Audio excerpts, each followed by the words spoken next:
Hello good people, welcome to my YouTube channel. It's been such a long time since we did a YouTube video. I'm sure you're wondering where we've been.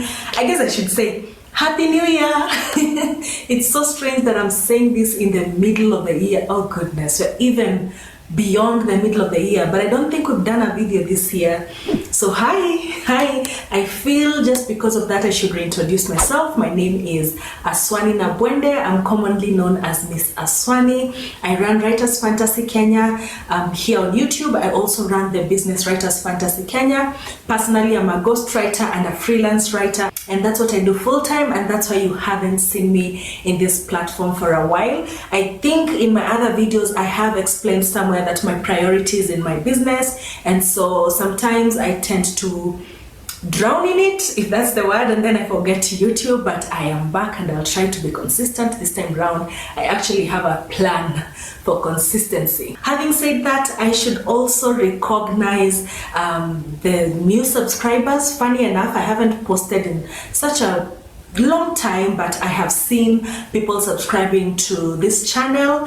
Karibuni sana, feel right at home. If you're seated next to somebody and they haven't subscribed to this channel, guys, just show them what you're looking at right now and ask them to open it on their device and subscribe.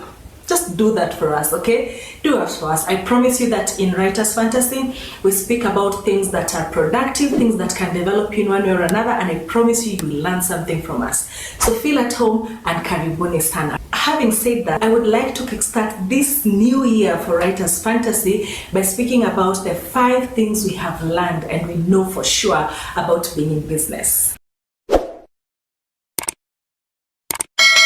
The first thing I know about being in business is that you will need other people to grow.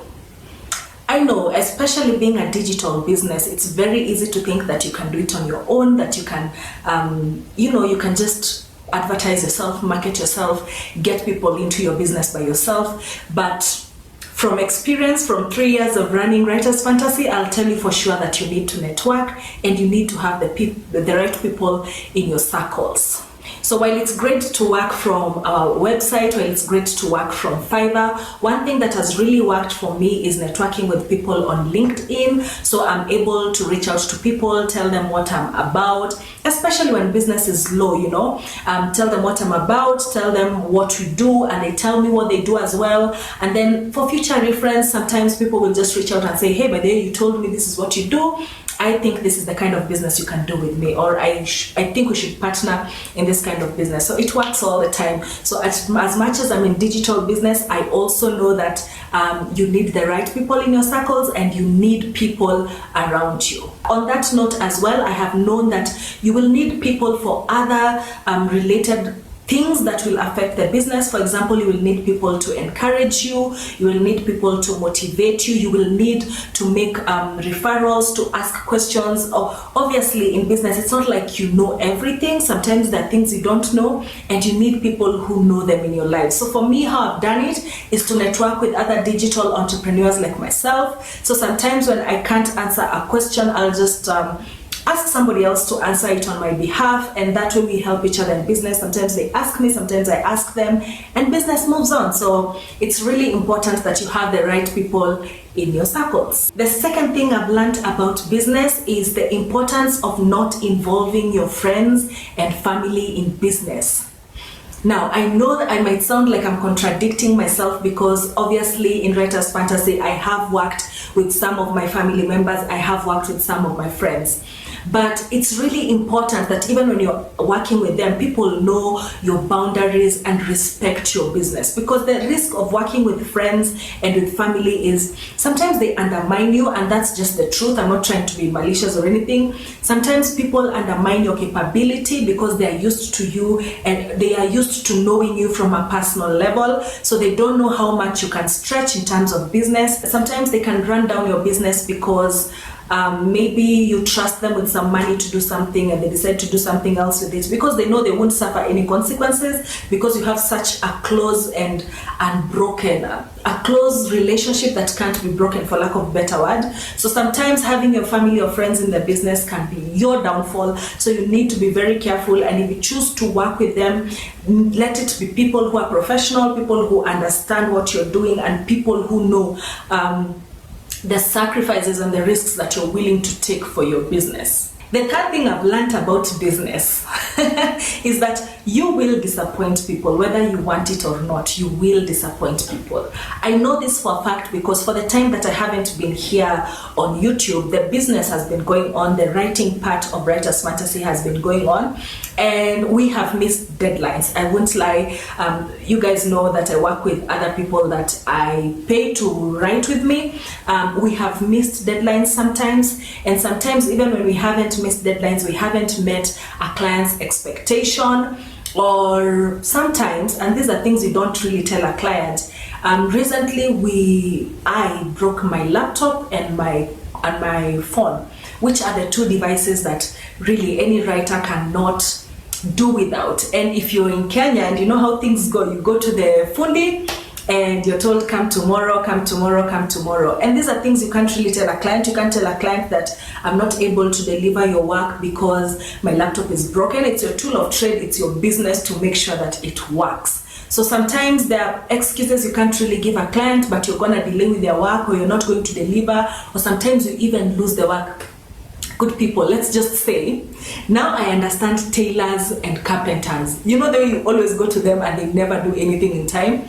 Now I understand them, because sometimes they can't really tell you what's going on behind the scenes, but things are going on behind the scenes that are causing them not to deliver it. And sometimes it's your own fault. For example, you miscommunicated, or you gave a closer deadline than it should be. But in real sense, it is possible that you will not always meet deadlines. In this case, it's important that you communicate. However you communicate, make sure you maintain people's expectations of what they expect of you. The fourth thing that I've learned about business is the importance of choosing your circles wisely. Now, I'm not talking about your personal friends, although we also know that it's important that you choose your personal friends wisely. But in business, there are people you associate with purely because of business, or because they bring something to the table, or because you bring something to their table. It's important that you choose these people wisely. One, if they do not align with your goals, if they don't align with your values, if they don't align with your vision, you're going to have a problem. I have personally had a problem with this on a project that I'm kind of doing privately for now. You ask people to come into the project and they sort of change the trajectory that you're taking, or change the direction that you're taking. So it's very important that when you're choosing people in your business circles, you make sure that there are people who can see what you're seeing in terms of vision, in terms of the direction that your business is taking. So yeah, choose your circles wisely, otherwise you're going to lose direction, you're going to lose focus. The fifth and the most important thing I have learned in business is taking risks. I know it sounds like such a small word, but it's really important.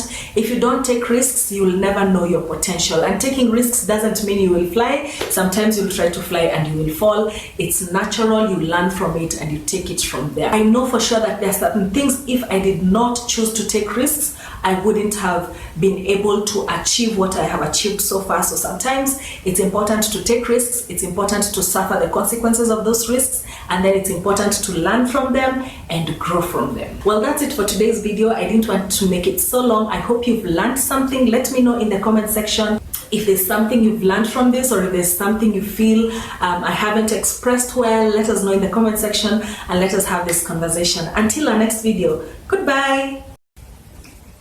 Okay, this is going to be the quickest video ever, but I promise you it's going to be of such impact if you actually do something about it.